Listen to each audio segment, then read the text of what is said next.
வணக்கம் டீச்சர்ஸ், எல்லாருமே நல்லா இருக்கீங்கன்னு நினைக்கிறேன். நானுமே ரொம்பவுமே நல்லா இருக்கேங்க. நம்மளோட சேனலில் பார்த்தீங்கன்னா டெட்டுக்கான இம்பார்ட்டண்டான ப்ரீவியஸ் இயர் கொஸ்டின்ஸ் எல்லாமே பார்த்துட்ருக்கோம். முக்கியமாக பார்த்தீங்கன்னா உளவியலுக்கும் அதே மாதிரி நம்ம வந்துட்டு இங்கிலீஷ்க்கும் ப்ரீவியஸ் இயர் கொஸ்டின்ஸ் பார்த்துட்ருக்கோம். நேற்றோடு நம்மளுக்கு டெட்டுக்கு அப்ளிகேஷன் ஃபார்ம் கம்ப்ளீட் ஆகிருக்கும். நிறைய பேர் கண்டிப்பாக அப்ளை பண்ணியிருப்பீங்க. ஸோ இதுக்கப்புறம் கண்டிப்பாக படிக்க ஸ்டார்ட் பண்ணணும். ஏன்னா நம்மளுக்கு டைம் ரொம்பவுமே கம்மியாக தான் இருக்குது. ஃபஸ்ட்டு ப்ரீவியஸ் இயர் கொஸ்டின்ஸ்லாம் அனலைஸ் பண்ணி பார்த்துடலாம். பார்த்துட்டு உங்களுக்கு என்ன மாதிரியான டாபிக்ஸில் வீடியோஸ் எங்களுக்கு தேவைப்படுது அப்படின்னு நீங்கள் கமெண்ட் செக்ஷனில் சொன்னீங்க அப்படின்னா அதுக்கான வீடியோஸ் நெக்ஸ்ட் நம்மளோட சேனலில் பப்ளிஷ் ஆக ஆரம்பிச்சிடும். ஏன்னா நிறைய பேருக்கு ஒர்க் பண்ணிகிட்டே படிக்கிறதுக்கு கொஞ்சம் இது காம்ப்ளிகேட்டடாக தான் இருக்கும். ஏன்னா நம்ம நிறைய பேர் ப்ரைவேட் ஜாப்ஸ் பார்த்துட்டே தான் இதுக்காக ப்ரிப்பேர் பண்ணிட்டு இருப்போம். நிறைய பேர் இதெல்லாம் பாஸ் பண்ண முடியாது அப்படின்ற ஒரு நெகட்டிவ் மைண்டில் கூட இருப்பாங்க. பட் நம்மளால் முடிஞ்ச அளவுக்கு எல்லாத்துலேயுமே முயற்சி செய்து பார்ப்போம். பாசிட்டிவாக திங்க் பண்ணியிருக்கோம். சரிங்களா? சரி, நம்ம இப்போ என்ன பார்க்க போகிறோம்னா சைக்காலஜியில் டே 6க்கான ப்ரீவியஸ் இயர் கொஸ்டின்ஸ் தாங்க பார்க்க போகிறோம். இதில் எத்தனை கொஸ்டின் உங்களுக்கு தெரியுது அப்படின்றத நீங்கள் என்னோட கமெண்ட் செக்ஷனில் சொல்லுங்கள்.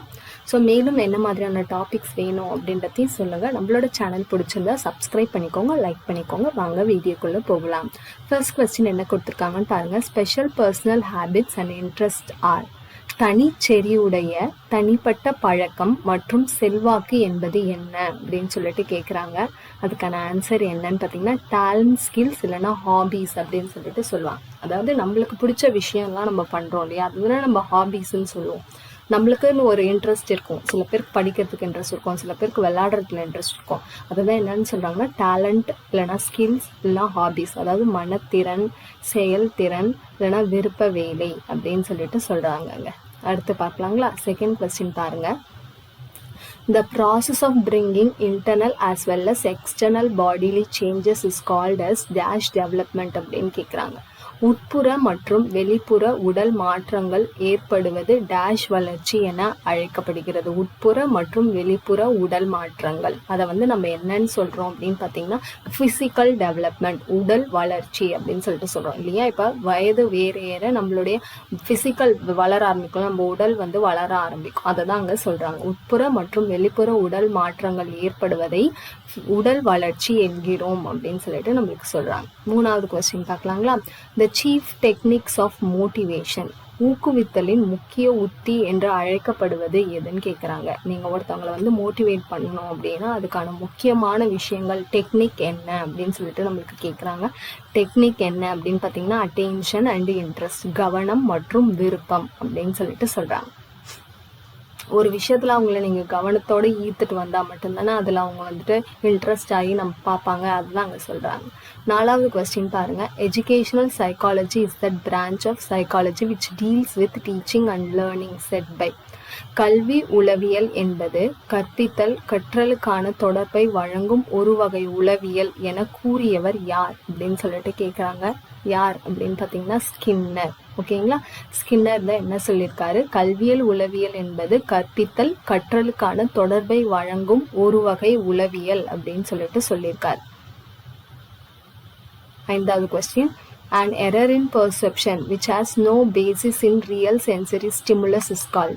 ஒரு புலனறிவு வலு ஆனது எந்த ஒரு உண்மையான தூண்டல் புலனுணர்வு அடிப்படையற்றது எனில் அது அப்படின்னு கேட்குறாங்க. என்ன ஆன்சர் அப்படின்னு பார்த்தீங்கன்னா அலுசினேஷன், இல்பொருள் காட்சி. ஒரு புலனறிவு வலு ஆனது எந்த ஒரு உண்மையான தூண்டல் புலனுணர்வு அடிப்படையற்றது. ஓகேங்களா? அது ஒரு உண்மையான தூண்டல் அடிப்படையற்றது அப்படின்னாங்க. அதாவது இல்லாத ஒன்று நம்ம காட்சி பண்ணிக்கிறோம், நடந்த மாதிரி நம்ம யோசிக்கிறோம் இல்லையா, அதுதான் என்னன்னு சொல்கிறாங்கன்னா அலுசினேஷன் இல்லைன்னா இல்பொருள் காட்சி அப்படின்னு சொல்கிறாங்க.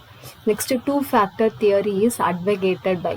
இரு காரணி கோட்பாட்டை முன்மொழிந்தவர் யார் அப்படின்னு கேட்குறாங்க. யார்னா ஸ்பியர்மேன். ஓகேங்களா?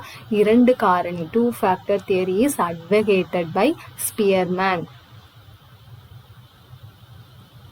Next question. Who is the author of the book the achieving society, சாதிக்கும் சமுதாயம் என்ற நூலை எழுதியவர் யார் அப்படின்னு கேட்குறாங்க. யாருன்னா டேவிட் மெக்கெலன். டேவிட் மெக்கெலன். ஓகேங்களா? அவர் தான் த அச்சீவிங் சொசைட்டி, சாதிக்கும் சமுதாயம் அப்படின்ற புத்தகத்தை எழுதியிருக்கார். எட்டாவது question. Who identified the 4 sequential steps in observational learning? உற்றுநோக்கல் கற்றலில் உள்ள 4 படிநிலைகளை கண்டறிந்தவர் யார் அப்படின்னு கேக்குறாங்க. யாருன்னா பண்டூரா. இவர் தான் வந்துட்டு உற்றுநோக்கல் கற்றலில் 4 படிநிலைகள் இருக்கு அப்படின்னு சொல்லியிருக்காரு. யாரு? பண்டூரா. 9வது question. Hostilities often arise when groups for scarce jobs, housing or resource. பற்றாக்குறையான வேலைகள், வீட்டு வசதி அல்லது வளத்திற்கான குழுக்களுள் ஏற்படும் அடிக்கடி விரோதங்கள் எழுகின்றன அப்படின்னு கேக்குறாங்க. போட்டியால் அடிக்கடி விரோதங்கள் எழுகின்றன. பற்றாக்குறையான வேலைகள், வீட்டு வசதி அல்லது வளத்திற்கான குழுக்களுள் போட்டியால் அடிக்கடி விரோதங்கள் எழுகின்றன. Next question பார்க்கலாம். In stage of development, an individual becomes much better at analyzing the function a word perform in a sentence. நிலை மேம்பாட்டில் தனிநபர் ஒரு வாக்கியத்தில் ஒரு சொல்லானது எவ்வகையாக செயல்படும் என்பதனை பகுத்தாயும் திறன் பெற்றிருக்கிறார். எந்த நிலையில அவர் இப்போ ஒரு வாக்கியத்துல ஒரு சொல்லு இருக்குன்னா அது எப்படி செயல்படுது அப்படின்றத தெரிஞ்சுக்கிறாரு அப்படின்னு சொல்லிட்டு கேட்குறாங்க. எந்த நிலையில இருக்கும்போது அப்படின்னு பார்த்தீங்கன்னா அடோலசன்ஸ், அவருடைய குமர பருவத்துலதான் அந்த சொல்லானது எதுக்காக உபயோகிக்கப்படுகிறது அப்படின்ற விஷயத்த அவரு தெரிஞ்சுக்கிறாரு. Behaviourist ignore the factor of. நடத்தை வல்லுநர்கள் தவிர்த்த காரணி என்ன அப்படின்னு சொல்லிட்டு கேட்குறாங்க. என்ன காரணி அப்படின்னு பார்த்தீங்கன்னா ஹெரிடிட்டி, மரபு.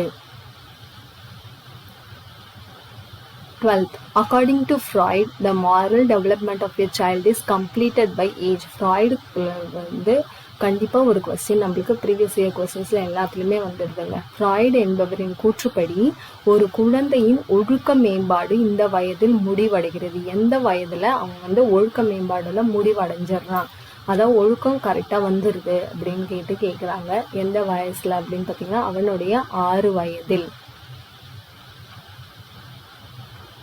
13வது question. Emotions like fear, angry, jealousy belongs to which category? அதாவது பயம், கோபம் மற்றும் பொறாமை போன்ற மனவெழுச்சிகள் எவ்வகையை சார்ந்தது அப்படின்னு கேட்குறாங்க. எவ்வகை சார்ந்த நெகட்டிவ் எமோஷன், எதிர்மறை மனவெழுச்சி. அதெல்லாம் தவறான விஷயம் தானே. ஒரு விஷயத்துக்காக கோபப்படுறதோ இல்லை பயப்படுறதோ இல்லை மற்றவங்களை பார்த்து பொறாமப்படுறதோ அது எல்லாமே என்னன்னு சொல்றாங்கன்னா நெகட்டிவ் எமோஷன் சொல்றாங்க. ஏன்னா அது நம்மளை நெகட்டிவா யோசிக்க வைக்கும். எதிர்மறை மனவெழுச்சி. அடுத்து 14th question. Bad recreational media is a dash of delinquency. மோசமான பொழுதுபோக்கு ஊடகம் நெறிப்பிரல் நடத்தை குற்றத்திற்கு காரணமாகும். இப்ப எல்லாருமே மொபைல், டிவி அதுல பாக்குறாங்க. அதுல சில விஷயங்கள் மோசமா இருக்கு இல்லையா, அது என்ன மாதிரியான விளைவுகளை ஏற்படுத்துது அப்படின்னு சொல்லிட்டு கேட்குறாங்க. என்ன மாதிரினா சூழல் நெறிப்பிறழ்வு, என்விரான்மெண்டல் காஸ் ஆஃப் டெலிக்வன்சி அப்படின்னு சொல்றாங்க. அதாவது சுற்றுப்புறத்துல ஏற்படுறதுக்கான குற்றத்துக்கு ஒரு முக்கியமான காரணமா இந்த மோசமான பொழுதுபோக்கு ஊடகங்கள் செயல்படுகிறது அப்படின்னு சொல்லிட்டு சொல்றாங்க. எல்லாத்தையும் சொல்லல, சில மோசமான பொழுதுபோக்கு ஊடகங்கள்ல சொல்றாங்க. அடுத்து 15வது question. In examinees attempt to solve picture puzzles.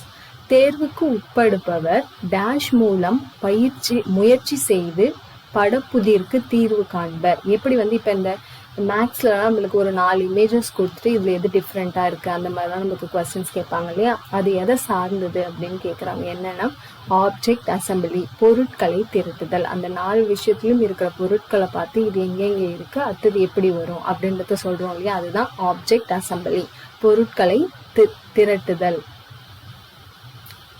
அடுத்து according to Hippocrates, the human body consists of types of fluids. மனித உடலானது வகை திரவங்களை கொண்டது என ஹிப்போக்ரேட்டஸ் வரையறுக்கிறார். அதாவது ஹிப்போக்ரேட்ஸ் நம்மளோட உடல்ல எவ்வளவு திரவங்கள், எத்தனை வகையான திரவங்கள் இருக்கிறதா சொல்லியிருக்காரு அப்படின்னு கேட்கிறாங்க. எத்தனை வகைனா 4 வகையான திரவங்கள் இருப்பதாக ஹிப்போக்ரேட்ஸ் சொல்றாருங்க. 17வது question. BOJ called simple programs as and more complicated one as operation. பியோஜே எளிதான நிகழ்வுகளை எனவும் கடினமானவற்றை செயல்பாடுகள் எனவும் அழைக்கிறார். அதாவது கடினமானதை அவர் செயல்பாடுகள்னு சொல்றார். அந்த மாதிரி எளிதான நிகழ்ச்சியை அவர் என்னன்னு சொல்றாருன்னு கேக்குறாங்க. அவர் என்னன்னு சொல்றாரு அப்படின்னு பாத்தீங்கன்னா ஸ்கீமா, ஸ்கீமான்னு சொல்றாரு. எளிதான நிகழ்வுகளை ஸ்கீமான்னு சொல்றாரு. கடினமானதை வந்து செயல்பாடுகள் அப்படின்னு சொல்லிட்டு சொல்றாரு. 18வது பாருங்க. When anger is expressed outwardly in the form of aggressive activity, there is increase in the secretion of. கோபத்தை ஆக்ரோஷமாக நடவடிக்கைகளில் வெளிப்படுத்தும் போது டேஷ் சுரபியின் சுரப்பு அதிகரிக்கும். நம்மளோட உடல்ல இப்ப நம்மளுக்கு கோபம் வருது, அதை நம்ம ஆக்ரோஷமா வெளிக்காட்டிடுறோம். அப்ப வந்துட்டு ஒரு சுரபி வந்து அதிகரிக்கும் அப்படின்னு சொல்லிட்டு சொல்றாங்க. அந்த சுரபியோட பேர் என்னன்னு கேக்குறாங்க. என்னன்னா அடிர்னல் கிளாண்ட் அப்படின்னு சொல்றாங்க. அடுத்து dash is the highest level of learning. Dash என்பது கற்றலின் உச்சநிலை ஆகும். கற்றலுடைய உச்சநிலை எது அப்படின்னு கேக்குறாங்க. என்னன்னா ரீசனிங், காரணப்படுத்துதல். ஓகேங்களா, அதுதான் வந்து லேர்னிங்கோடைய ஹையஸ்ட் லெவல் அப்படின்னு சொல்லிட்டு சொல்றாங்க.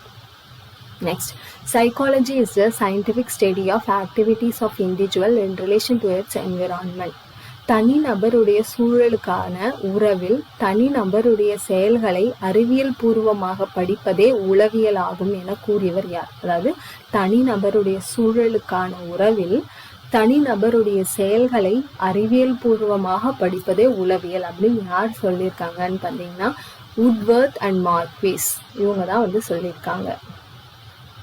21வது question. Which one group of individuals come together naturally without previous planning? முன்கூட்டி திட்டமிடல் இல்லாமலேயே எந்த வகை குழுவினர் ஒன்று சேருவார்கள் அப்படின்னு சொல்லிட்டு கேட்குறாங்க. எந்த வகை குழுவினர்னா ஸ்பான்டேனியஸ் குரூப், தடையில்லா குழு.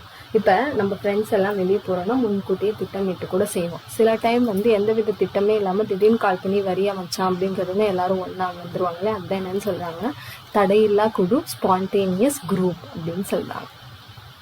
Next, development is influenced by. வளர்ச்சிக்கு தூண்டுதலாக இருப்பது எது அப்படின்னு சொல்லிட்டு கேட்குறாங்க. எது வந்து வளர்ச்சிக்கு தூண்டுதலாக இருக்குது அப்படின்னு பார்த்தீங்கன்னா மெச்சூரிட்டி அண்ட் லேர்னிங். இது வந்துட்டு ஏற்கனவே ஒரு தடவை கேட்டிருக்காங்க, இப்போ 2வது டைம் இது ரிப்பீட் ஆயிருக்கு. முதிர்ச்சி மற்றும் கற்றல். Next, the teacher has to face a class of 30 to 50 students who have a great range of differences in. 30 முதல் 50 வரையிலான மாணவர்களுடைய ஒரு வகுப்பை ஆசிரியர் சந்திக்கும் போது மிகப்பெரிய வேறுபாட்டு வீச்சில் இருப்பது என்னன்னு கேட்குறாரு. அப்போ ஒரு டீச்சர் கிளாஸ் எடுக்க போகிறாங்க, அங்கே 30லேருந்து 50 பேர் பசங்க இருக்காங்கன்னா அங்கே முக்கியமான வேறுபாட்டு வீச்சா ஒரு டீச்சர் கருதறது எது அப்படின்னு சொல்லிட்டு கேட்குறாங்க. எது அப்படின்னு பார்த்தீங்கன்னா அவங்களுக்குள்ள இந்த இண்டிவிஜுவல், ஓகேங்களா, தனியால் வீச்சு தான் சொல்கிறாங்க. அடுத்து பாருங்க, which one of the following decides the selection of stimuli? கீழ்கண்டவற்றுள் எது தூண்டல் தேர்வை தீர்மானிக்கிறது அப்படின்னு சொல்லிட்டு சொல்றாங்க. இப்போ நம்மள யாராவது டச் பண்றாங்க இல்லை நம்மள வந்து தூண்டுறாங்க அப்படின்னா அது எது தீர்மானிக்குது அப்படின்னு கேட்குறாங்க. எதுனா இன்ட்ரெஸ்ட் அண்ட் ஆட்டிடியூட், விருப்பம் மற்றும் மனப்பான்மை அப்படின்னு சொல்லிட்டு சொல்றாங்க. அடுத்து, the addition of law of use and the law of disuse give the. பயன்பாட்டு விதி மற்றும் பயன்படா விதியை ஒருங்கிணைக்க கிடைக்கும் விதி எதுன்னு கேட்குறாங்க. பயன்பாட்டு விதி மற்றும் பயன்படா விதியை ஒருங்கிணைக்க கிடைக்கும் விதி எது அப்படின்னு பார்த்தீங்கன்னா அதுதான் என்னன்னு சொல்றாங்க, பயிற்சி விதி, த லா ஆஃப் எக்ஸசைஸ் அப்படின்னு சொல்றாங்க. 26th பாருங்க, teacher eligibility test conducted for teachers is an example for. இப்போ நம்மளுக்கு நடத்துகிறாங்களே ஆசிரியர்களுக்கு ஆசிரியர் தகுதி தேர்வு நடத்துவது இந்த தேர்வுக்கான உதாரணம். கீழே கொடுக்கப்பட்டுள்ள எந்த தேர்வுக்கான உதாரணம் அப்படின்னு கேட்குறாங்க. எந்த தேர்வுனா கிரைட்டீரியன் ரெஃபரன்ஸ், அளவுகோல் சார்ந்த தேர்வுக்கான உதாரணம் அப்படின்னு சொல்லிட்டு சொல்கிறாங்க. Next, girls are more jealous than boys in the classroom because of. வகுப்பறைகளில் உள்ள மாணவர்களை காட்டிலும் மாணவிகள் அதிக பொறாமையுடன் இருக்கின்றனர். ஏன் அப்படின்ற ஒரு கொஸ்டின் கேட்குறாங்க. அதுக்கு காரணம் என்னன்னா ப்ரிஃபரன்ஷியல் ட்ரீட்மெண்ட், முன்னுரிமை அணுகுமுறை. அதாவது இப்போ ஒரு டீச்சர் வந்து பாய்ஸ் அதிகமாக வந்துட்டு எல்லா விஷயத்துலையும் கூப்பிடுறாங்க, இதை பண்ண அதை பண்ணுன்னு சொன்னாங்கன்னா அது கேர்ள்ஸ்க்கு வந்துட்டு ஒரு மாதிரியான பொறாமைத்தன்மையை ஏற்படுத்துதுன்னு சொல்கிறாங்க. ஸோ முன்னுரிமை அணுகுமுறை. ஆனால் பாய்ஸ் அதை ஒரு பெரிய விஷயமாவே ஏற்றுக்க மாட்டாங்க. Next, the problem solving behaviour of an individual depends on. ஒருவரின் சிக்கல் களைதல் நடத்தை எதை பொறுத்தது அப்படின்னு சொல்லிட்டு கேட்குறாங்க. எதை பொறுத்ததுன்னா அவங்களுடைய மைண்ட் செட், அதாவது மென்டல் செட்டை பொறுத்து தான், மனநிலையை பொறுத்து. ஓகேங்களா? அவங்களுடைய மனநிலையை பொறுத்து தான் அந்த சிக்கலை வந்து அவங்களால கலைக்க முடியுதா இல்லையா அப்படின்றத நம்மளால சொல்ல முடியும். To prevent maladjustment in the classroom, teachers can. வகுப்பறையில் நெறிப்பிறழ்வை தடுக்க ஆசிரியர்கள் என்ன செய்யலாம் அப்படின்னு சொல்லிட்டு கேட்குறாங்க. என்ன செய்யலாம்னா, develop positive attitudes among all students.